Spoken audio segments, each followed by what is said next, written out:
Welcome to the Gritty Podcast. I am your host, Brian Call, and I am joined today by my brother, the Gritty Broman. How are you, Brent? I'm well, thank you. On today's podcast, I'm going to read from one of my favorite books. It's called Land of the Spotted Eagle by Luther Standing Bear.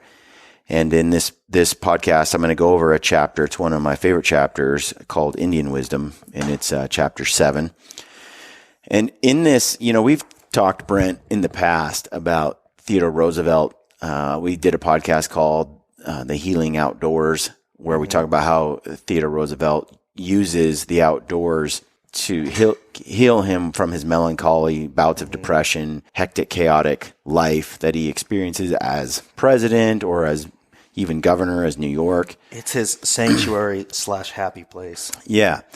And I can attest, and people that listen to the podcast resonate with this idea that one of our messages in our films is that the outdoors is healing, that we need to be there, that there's a reason for that, that being close to nature is powerful. One of the quotes from Luther Standing Bear that I quote often is, "Man's heart away from nature becomes hard." And there is some truth to that. When you go out and you're in nature and you're there for extended periods and it's quiet and it's just you, there is a rejuvenating quality to it. There's a peaceful thing that comes from it. There's also hardship, and there's also discomfort from the cold or the wet or the heat. Which is good for you. Yeah. I think, climbing a hill is awfully humbling to me. What was it? Wim Hof was saying, like, we think we want more comforts. The coolest, like, fancy house with temperature control, the hot tubs, all the luxuries you can imagine, right? Delicious foods laying all over. And that's what we think we want, like comfort, a pretty woman. You have like everything kind of just. Definitely want that last one. And no struggle, right? And really not very much struggle. And Wim Hof's, who's the Iceman, he argues, actually, no, the human brain, the human body needs struggle. It needs challenge. It needs to be cold. It really does. It needs to be like struggling to stay warm. He says comfort is not happiness. And so it's counterintuitive to what our society says. You want the soft couch. You want the soft, nice shoes. No, you want to go barefoot sometimes. And sometimes you want to sleep on the floor. Like, you need hard parts for your body to be happy. And when you think about us as human beings, being out in nature as much as we have up until recent times, we have evolved over as a culture, as a people for, millennia. And in that period of time, we spent, it's a blink of an eye right now, all the comfort. We snowballed the heck out of comfort. Right. So it went from, we are adapted to overcoming the freezing cold, overcoming, walking long miles, being exhausted. Barefoot. Being barefoot, avoiding predators, climbing trees, swimming. These things are part of what it took to just procure water, food, and resources, and shelter, and safety. And now those things are gone. I mentioned the other day, there's something about danger that a lot of people never experience. They're so coddled and so safe. You see people that have never been in a fight before that find themselves in the middle of an assault. Yeah. It doesn't look pretty. They fall apart. Then there are those who put themselves in danger jumping off cliffs with bat suits on, and paragliding and doing. Those people that just want to weed themselves out of a gene pool. Play stupid games, win stupid prizes. You got that extreme. But then you got people who like to, put themselves in some dangerous situations and overcome them or navigate through them within reason. I'd say that, when you go out into the middle of nowhere, get dropped off in a chopper, and then you're just out there by yourself, or like with Ryan and I, and you're climbing mountains and you're dealing with, cliffs and drops and weather or even on our mule deer experiences, there's a element of danger, crossing, climbing, and doing your thing. Grizzly country, there's that element of danger, floating a river in a raft. Like, there's something about it, and it's like, okay, yeah, I could get seriously injured or die in this circumstance, but I'm going to make my way through it. And I find like it makes me feel more alive than if I were in a monotonous life going 9 to 5 to work. Like, I'm just saying you need it. So we're going to pull from this book. Keep in mind, this is written from a man who basically grew up in the Lakota tribe, the Oglala or the Sioux, and he was outside. I mean, you're born in a teepee on the dirt, right? On animal skins. And If most you're of your lucky, days. if you're born during the winter, they take you outside and they wash you off with snow. Right. Or in an icy river. That's a rude introduction to the world. Yeah. Which is counterintuitive to us. Again, the baby's born, kept warm, all that. They dip it in a frosty river and wash it off. So there's something about his upbringing different than ours, right? I look at that after spending 14 days, 20 days in the wilderness, in the backcountry by myself, dirty, filthy, You start in a turning teepee. into something different. You do. And you feel so natural out there and at peace. Some people get out there and they're like, why am I here? I want to go home. And I can remember feeling that on a few hunts. That feeling is kind of long since past now. It's not in my mind anymore. And I don't think it's really in Ryan's mind. That's why for us, we never long to go home, really, which to the chagrin of our wives, like we'll miss our wives. But I think there are a lot of guys who get out there and they get into the mountains and 3 days in, they're like, This is hell. this sucks. Why do I do this to myself every year? Why am I here? I flipped the script on that. Like I just don't feel that way. I could just stay there and never come back. Except for I love my kids and my family and I have some responsibility. And I could see how some people would just walk out into the woods and they don't come back. there's a certain peace, right? You look at Tanis and Doran, that's pretty much them in a nutshell. Yep. They've got a little house, which I think they're only in like 2 months out of the year. Yeah, they go off with the horses into the bush and that's where they go.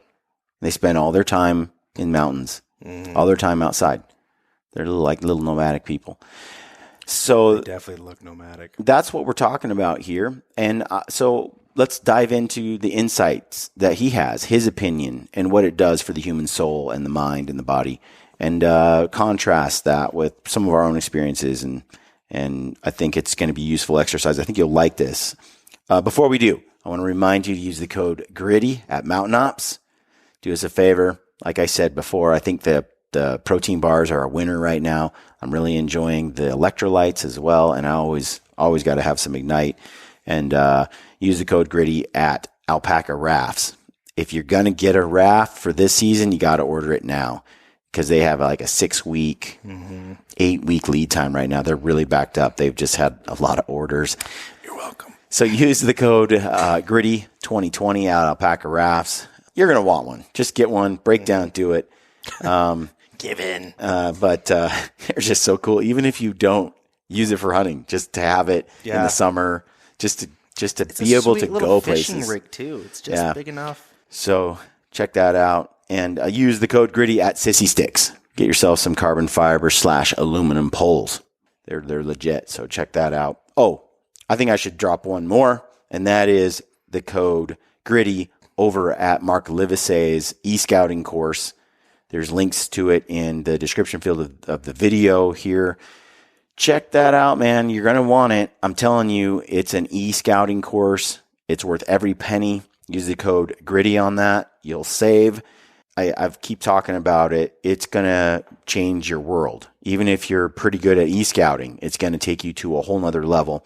And if you're coming out west for elk, it really is primarily targeted at elk hunters, like, beetle kills versus burns, how you can see that from your aerial views, different sources using Google Earth as well as Gaia or OnX, so knowledge is worth every penny and you're going to learn a lot from that course.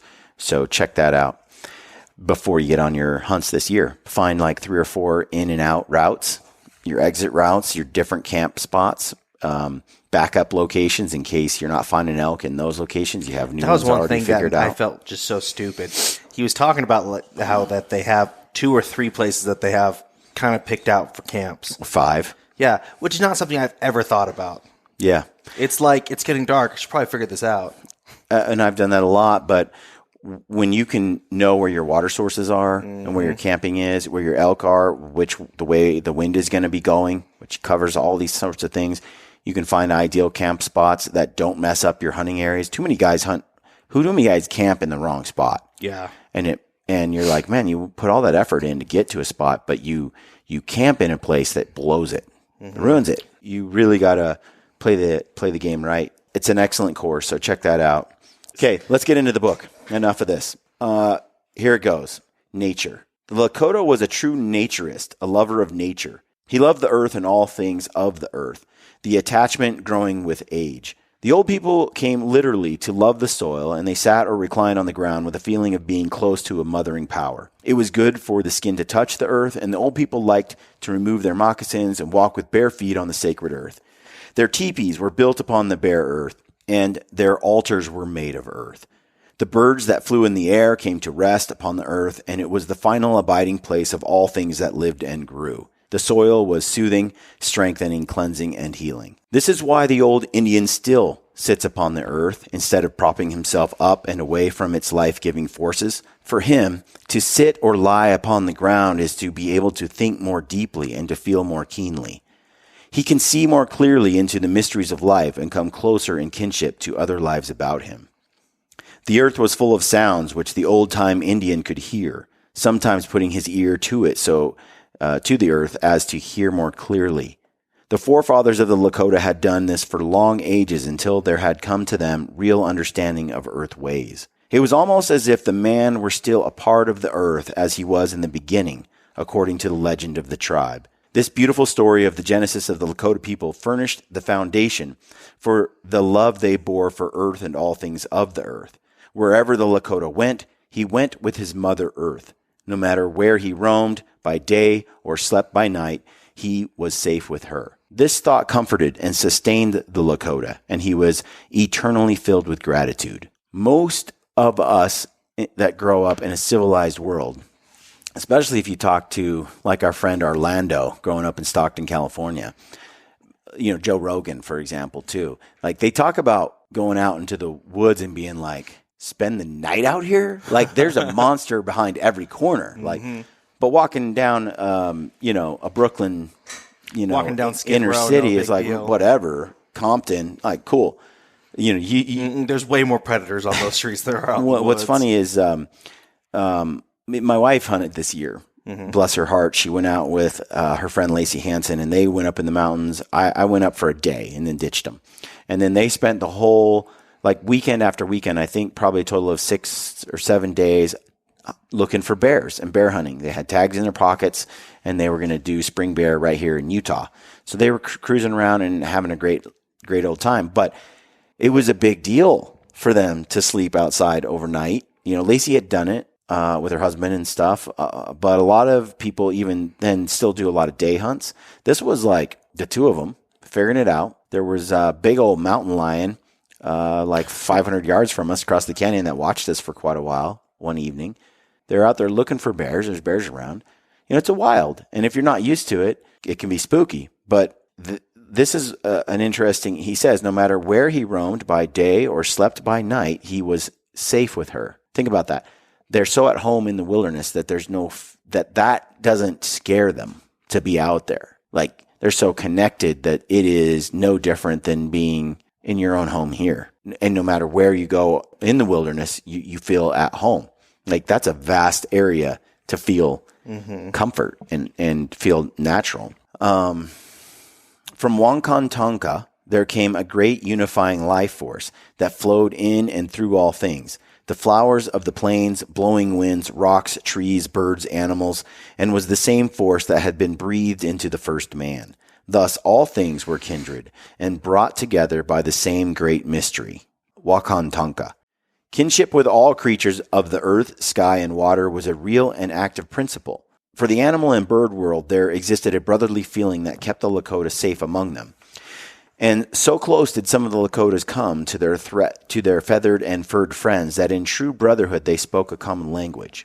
The animal had rights, the right of man's protection, the right to live, the right to multiply, the right to freedom, and the right to man's indebtedness.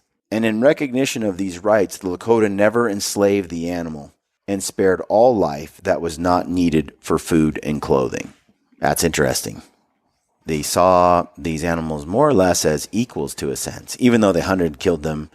They saw them though as they were indebted to the animals too. It's interesting that they didn't domesticate things much in the Lakota tribe because, they had horses, but they were free to roam and they were domesticated, but they didn't cage them. They didn't cage, and raise cattle, for example. The buffalo were free to roam. The concept of caging them, like he says, is it felt like they enslaved the animal.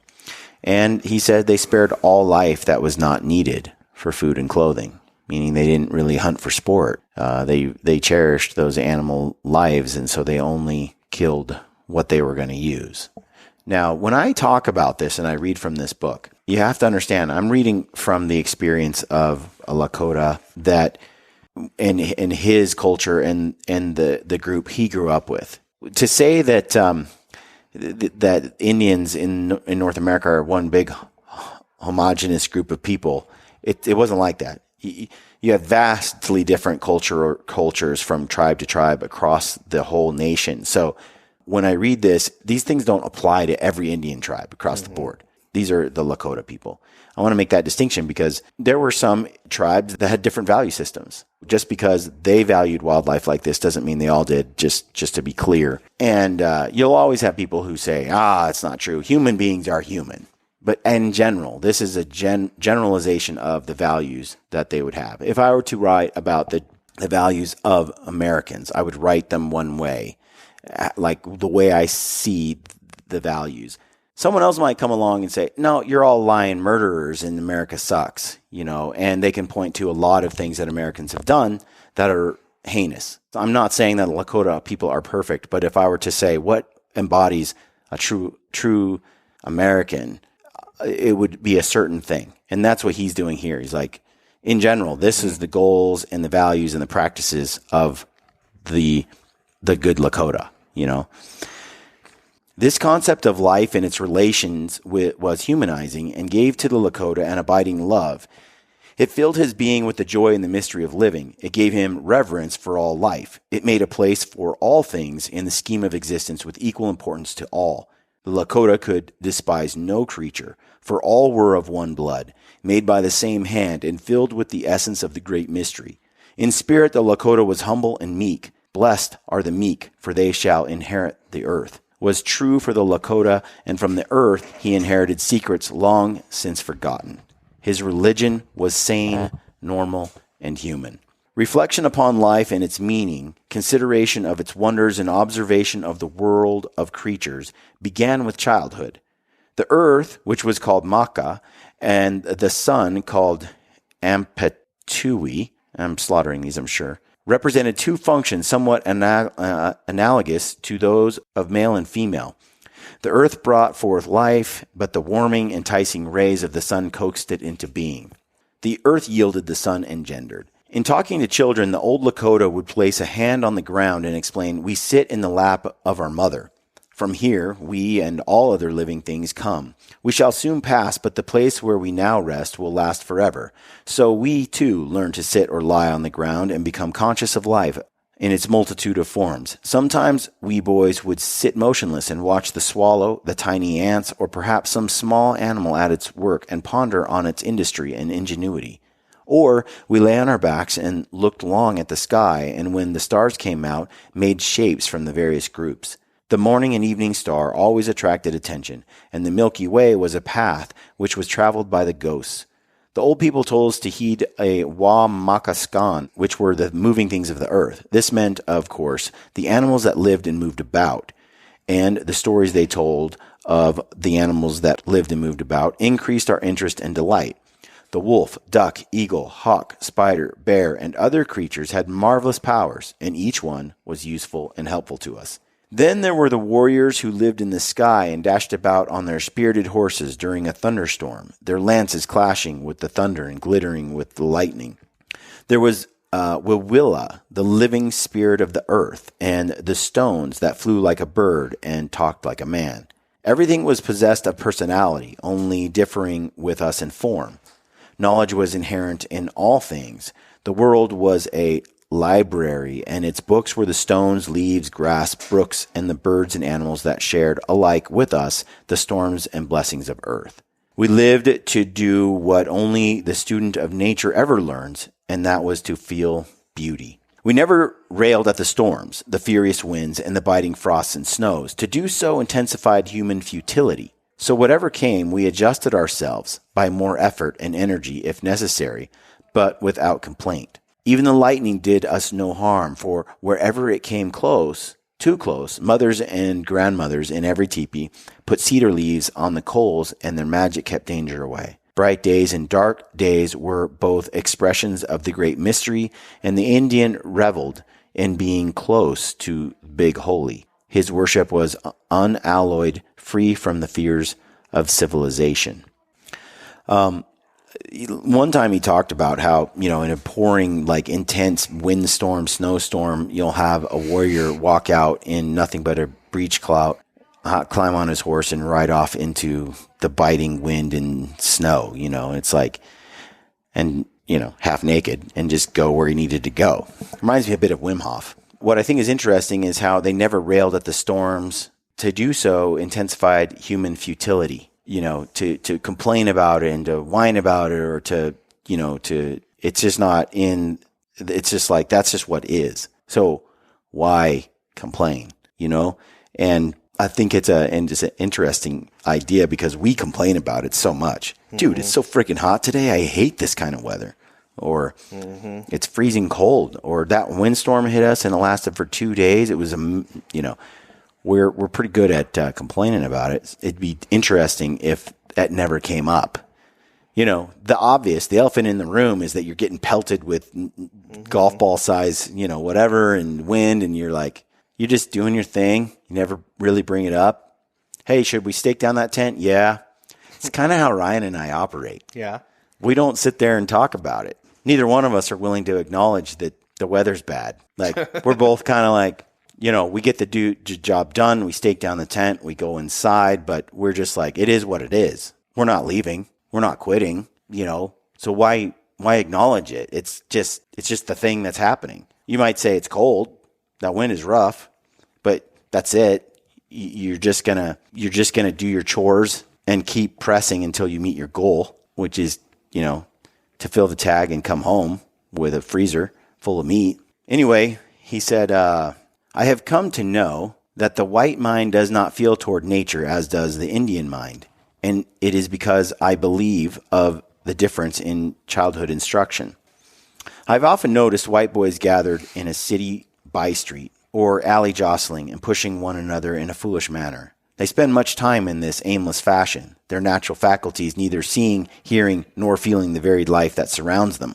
There is about them no awareness, no acuteness, and it is this dullness that gives ugly mannerisms full play. It takes from them natural poise and stimulation. In contrast, Indian boys who are naturally reared are alert to their surroundings. Their senses are not narrowed to observing only one another, and they cannot spend hours seeing nothing, hearing nothing, and thinking nothing in particular. Observation was certain in its rewards. Interest, wonder, admiration grew, and the fact was appreciated that life was more than mere human manifestation, that it was expressed in a multitude of forms. This appreciation enriched Lakota existence. Life was vivid and pulsing. Nothing was casual and commonplace. The Indian lived in every sense of the word, from his first to his last breath. I think hunters and those who have spent a lot of time outside, they've noticed the same thing. I think it's from being a hunter and always paying attention to all the details around you, animals, wildlife, that it doesn't matter if I'm in a park or in a mall or where I'm at. I take in everything. I try to see it all. I don't just go I'm paying attention to the car parking way over there and the car parking way over there and the person getting out of their car here and, the car approaching, the bicycle, I just am plugged in. I'm all in. But it's more than that. It's like when I'm at a park, I'm looking at the little bird. I'm looking at nature. I'm seeing it, all the whole thing, not just the trail that I'm on. And I think hunters especially see that. I think some nature photographers probably are keen to that. But as he described in this book, where he's seen kids just hanging out and walking around and talking to each other, oblivious to the bird on the branch that's nesting in the tree there. It's like the human world, and that's all they're seeing, not the greater nature and wild around them. It's an interesting thing that he noticed, having come from and adapted into both experiences. Because for those who don't know, he traveled around with Buffalo Bill Cody, and he performed. He went to the Carlisle School for Indians, and he became a book clerk and accountant. He very well adapted himself into the white man's world, completely fluid in the white man's world. He traveled on Europe as well, didn't he? He went to Europe. So he was excellent. I mean, he knew our culture. He's one of us, but he also knew his own culture. And there's things that he really did not like about the European bigotry and the sort of arrogance that we possessed, as though our way was so much superior to the one connected to nature. It's because, bring it back to the beginning, that misconception that comfort is all that matters. Or civilization. The thing is having spent time in the wilderness a lot, in a tent by myself, in primitive conditions can be extremely comfortable. A warm tent, a fire, like a teepee and a stove. It's like those are primitive conditions, but peaceful. You can have extreme comfort in a dirt hut. That's often why I say money doesn't necessarily make one happy. You can be quite comfortable with very little. He says the character of the Indian's emotion left little room in his heart for antagonism toward his fellow creatures. This attitude giving him what is sometimes referred to as the Indian point of view. Every true student, every lover of nature has the Indian point of view, but there are few such students, for few white men approach nature in the Indian manner. The Indian and the white man sense things differently because the white man has put distance between himself and nature, and, assuming a lofty place in the scheme of order of things, has lost for him both reverence and understanding. Consequently, the white man finds Indian philosophy obscure, wrapped, as he says, in a maze of ideas and symbols which he does not understand. A writer friend, a white man whose knowledge of Injuns is far more profound and sympathetic than the average, once said that he had been privileged on 2 occasions to see the contents of an Indian medicine man's bag, in which were bits of earth, feathers, stones, and various other articles of symbolic nature. And a collector showed him one and laughed, but a great and world-famous archaeologist showed him the other with admiration and wonder. Many times the Indian is embarrassed and baffled by the white man's allusions to nature in such terms as crude, primitive, wild, rude, untamed, and savage. For the Lakota, mountains, lakes, rivers, springs, valleys, and woods were all finished beauty. Winds, rain, snow, sunshine, day, night, and change of seasons brought interest. Birds, insects, and animals filled the world with knowledge that defied the discernment of man. He's basically talking about how see these civilized white people that would look down on what the Indian valued in nature and being outside, as beneath them. I experienced that too, Even today, you have people who look at me killing a bear in the mountains, the distances walked and the miles hiked and the time spent looking, finding, and then killing and cutting and butchering and packing. They look at that and they're like, dude, what a waste of time. Like, you can just buy some meat at the grocery store and then you can go to the ball game and catch the movies. Like, what are you doing? And it baffles me because you can't replace those outdoor experiences with anything, in my mind, in a civilized setting. I value that outdoor experience so greatly. You know what I mean? Thankfully, I think today we have the luxury, most people, of taking the time to value wildlife, and we do value animals. You look at the way people treat pets like family. We have people who are obsessed and love the outdoors and nature in a way that is really positive. To the point, though, sometimes where they're extreme and they have animal rights activists and They deny the natural world and what it really is, and want to create some kind of weird alternative vegan utopia that, when you actually put it on paper and you follow the idea to its conclusion, is an utter failure. It doesn't fit the natural world. Or worse, they put hats on dogs. Yeah, there's that too. It's not okay. But nothing the great mystery placed in the land of the Indian pleased the white man, and nothing escaped his transforming hand.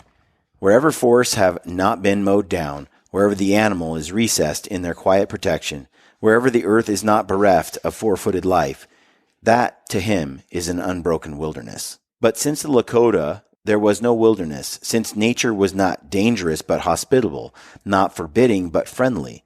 Lakota philosophy was healthy, free from fear and dogmatism. And here I find the great distinction between the faith of the Indian and the white man. Indian faith sought the harmony of man with his surroundings. The other sought the dominance of surroundings. So back to some of the things I've encountered. One of the things that's really got to me is public lands. You know, we have vast tracts of public land thanks to the efforts of, you know, people like Muir and Pinchot and Theodore Roosevelt, basically, you know, sequestering these and making them protected places that belong to all Americans. It's a gift. And it's land that is now probably some of the most pristine in the world and kept safe. And you have populations of animals and fauna and plants and stuff there that you wouldn't have if you had just allowed westward expansion to just fill the voids. And yet we have today short-sighted sort of white people, city people who just see dollar signs as he's describing, who just see it as a place where you can put another building or a tourist location or where you can extract minerals and timber, just as he's describing. They don't see it for the value that it is. Whereas the Indian, as he describes it, sees that as the value in itself. I'll read that again. Wherever forests have not been mowed down, right? Where they haven't chopped everything down, and wherever the animal is still in its forest, and wherever the earth is not had all the cattle or all the elk and deer removed from it, so you can put cattle there instead. He says that to him is an unbroken wilderness. It's just useless wilderness. It's just wilderness. His take is, but since the Lakota, for them, there wasn't a wilderness. It was just nature. It was just home. It wasn't forbidding. It was friendly. That their philosophy is free from fear and dogmatism. He talks later about how the white man, the Indian faith sought harmony of man with his surroundings, harmony with nature. They wanted nature to stay intact and just live amongst it. The other sought dominance, cut it down, cultivate it, put fences up, houses, civilization, so to speak. He says, in sharing, in loving all and everything, one people naturally found a measure of the thing they sought, while in fearing, the other found need of conquest. I don't know if that's true. If the desire to carve out a piece of land that you cultivate and have livestock on and that you farm on, that it's out of fear, like he says. It definitely is a totally different idea. The idea of, I'm not going to leave, it's like leave no trace. I'm going to come in, I'm going to camp here, I'm going to hunt, eat, and live. I'm going to do a hunter-gatherer lifestyle without leaving my footprint on nature, and I'm going to take the bare minimum of what I need. It's a very minimalist life, right? The Lakota had a culture of the more you give away, the more powerful you were. In their, so the warrior that gave the most away was the warrior that was the most revered, who had the fewest possessions, the least things. Think about that. What if we lived in a culture where that was the case? It was like, is that why they always portrayed shirtless? Maybe. I mean, if you look at that idea, it's like, well, Brent, you're admired more if you have nothing.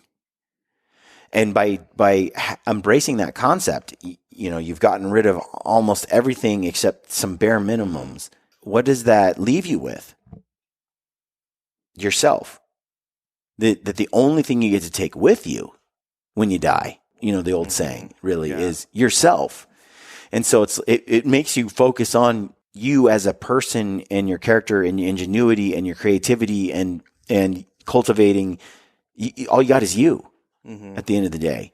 I think possessions, there's some form of dependency that we have upon possessions. When you don't have those possessions, like if you don't have a smartphone, I mean, life is simpler. Life is simpler for sure. Tanis has never had one. And she's pretty darn happy. Yeah. Never had a cell phone. But back to that part where he's talking about how the white man is afraid of nature. I think I kind of get that in the sense that not necessarily that we are afraid of nature, but we definitely have a fear of not being in control. And so we try to control nature, and how we control nature is by reshaping it into something that's more familiar or more comforting to us. Yeah. And, if you're trying to reshape it into something more comforting to you, well, that is an outfit. There's a bit of a fear there. Yeah. He delivers. Brent's commenting on the UPS guy. He comes to the house and we always chit chat. Was that the dude that's always blaring music? Yeah. And he looks like he's smoked a joint or two, but he's kind of a cross between Crocodile Dundee and a 60s hippie and Snoop Dogg. Like kind of all of it. Smells like Snoop Dogg. Looks like he's from Australia. He's a cool dude. Yeah. He really is. I don't know if he showers, but neither do I. He's popping his collar. He's cool. Yeah. He's got the handkerchief around the neck there. Back to the book, it says, he further contrasts the European man from the native, and he says, for one man, the world was full of beauty. For the other, it was a place of sin and ugliness to be endured until he went to another world, there to become a creature of wings, half man and half bird. But the old Lakota was wise. He knew that man's heart away from nature becomes hard. He knew that lack of respect for growing, living things soon led to lack of respect for humans too. So he kept his youth close to its softening influence.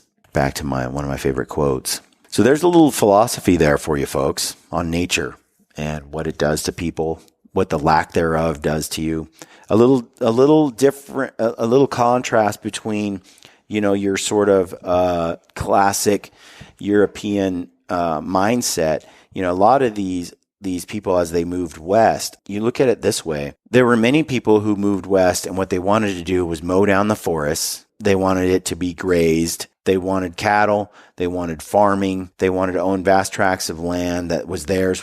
That was like, this is mine. Yours is over there. Private property ownership. That was like completely foreign to the Indians. There was this sense of conquering and overtaking it and owning spots versus the idea that no one can own this. It's nature. We can all just be in it. It's so that they were doomed, by the way. Indians and the Europeans were doomed. Their cultures and their ideas were so vastly different. When I read history, I don't see how they could have avoided the conflict that came. And the powers behind the European, coming into the West and into the Americas, the Indians had no idea what they were dealing with. And by the time they figured it out, they were dying of smallpox left and right. It's a sad tale. It is, because a lot of, especially Native American culture, was lost. And there was a lot of indoctrination or re-education that went on, where you had people that came across Europeans that were like, hey, we need to take their youth and bring them up so they're like us and not like them. Have you've seen The Education of the Little Tree, right? Yeah. That's one of my favorite movies. Yeah, it's a great flick, great movie. And the thing is, you see it from 2 points of view. If you're being intellectually honest, I think you have a culture that does wander around. Recently there was the whole address given at presidential address given at Mount Rushmore, and there was a lot of politicking around the Mount Rushmore thing and around Native Americans, and that was Native American land, and it was stolen. And then you have the Mount Rushmore up there defacing the Indians' land, and it becomes a touchy subject for people around the world. For me, I look at it this way, and it'll bother some people, but I don't like the term stolen lands. Reality is we didn't steal it, we conquered it. And it was ruthless, and it was brutal, like when all conquerings. Like all conquerings. And the most powerful one, just like the Lakota did to the people before them. And when I talk to most Native peoples, they're like, yeah, it sucks. We got conquered. We couldn't withstand that advancement. What I think is really disappointing is conquering is one thing, and doctoring is another. Erasing another culture is another. And thankfully, you had people come along years later and recognize what was happening. That we didn't just take their lands and then give them some small reservations, but we're also trying to eliminate what it meant to be a Lakota. That's wrong. Their language, their religion, all those things. We should preserve all that diversity and that knowledge and that difference of opinion, because it just adds to the flower basket of America. And it adds so much cultural context and knowledge, and they see the world so different from us. And we're able to now, and I know me, like I've been able to read a lot of books about history and about Native Americans, as well as you look at trappers and such that really spent a lot of time in the mountains and in the woods. And those people those mountain men, they loved nature too in their way, and they were connected as well. Daniel Boone, what do you want to do? He wanted to be outside all the time in the mountains, just like he understood. In fact, Daniel Boone was like besties with all the Indians. He's like, I'm more like you than my European counterparts, really. In so many ways, I value the world and see it the way that you see it. But guess what? There's a whole nother continent of white people on their way, and they just don't get you like I do. And and he knew when he shot through the Cumberland Gap that Daniel Boone was going to bring the end to the Indians over time. And like I said, what you have nowadays is more tolerance. You have a country that is like, yes, we need to preserve this. You have support from both our government and their government to work together to maybe a little too much. We just kind of gave up Ohio. That's some weird stuff, dude. That's so weird. Anyway, that's it for today. That's it for today. We're not going to get into this any further. What I really wanted to highlight, though, was just a connection to nature. That there's two viewpoints going on here, and we experience it even today. When I sit down and I talk with a politician about public lands, and they're like, we just need to make them all these public lands state owned, and then we need to privatize them, sell them to everybody, and then you should be able to just there shouldn't be any vast tracts of public land anymore, or they say they're not going to sell them. Mm-hmm.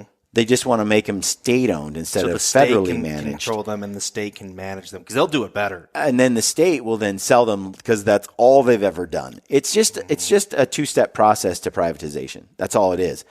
And these people don't go outside. They don't hunt. They don't spend time in the wilderness. They don't know what public lands really mean and what their true value is. And they see money for the state and for themselves and lobbyists and powerful people with money. And they want to take those lands away and end what they are. And that is to me, that European conquer everything, replace it with quote unquote civilization, not seeing the intrinsic value of it the way that Luther Standing Bear describes in this book, how those people saw it. And what we need to do is continue to find that balance between civilization and the wild and nature, and try to keep things intact. I think Theodore Roosevelt did a good job with that. So, and kind of nailed it. All the animals, the restoration of elk herds and mule deer and mountain lions and bears, all that is proof positive to a system that works. So that's it for today. Thanks for tuning in. Don't forget to use the code GRITTY, GOAT, at Goat Knives. Gritty Goat at Goat Knives. Get yourself a sweet replaceable blade knife. Use the code GRITTY at Graxoff for some game bags, because I know a lot of you are going to need some. Hunts coming up. Use the code GRITTY at Heather's Choice. Get yourself some packaroons, breakfast. Although some people said they didn't like the breakfast. I love the breakfast. It's awesome. But if you're not a buckwheat person, get some oatmeal. I think Off Grid makes some killer oatmeal. I do like most of the buckwheat, but some of them I just like the flavor more than others. Yeah, I think the banana, nutmeg's pretty dang good. I'm just not a blueberry guy. I guess that's what it's coming down to. I like the strawberry. I like the blueberry. I like them all. Salmon chowder. That's a good one. And I think she's coming out with some new entrees. So there's that. And then use the code GRIDDY at Valkyrie Archery. Get yourself some. I use the Black Eagle X Impact micro diameter shafts, and I use the Valkyrie broadhead delivery system. He has the Blood Eagles, which will fit to any arrow, but it's a killer setup. So check that out and use the code GRIDDY at Seek Outside.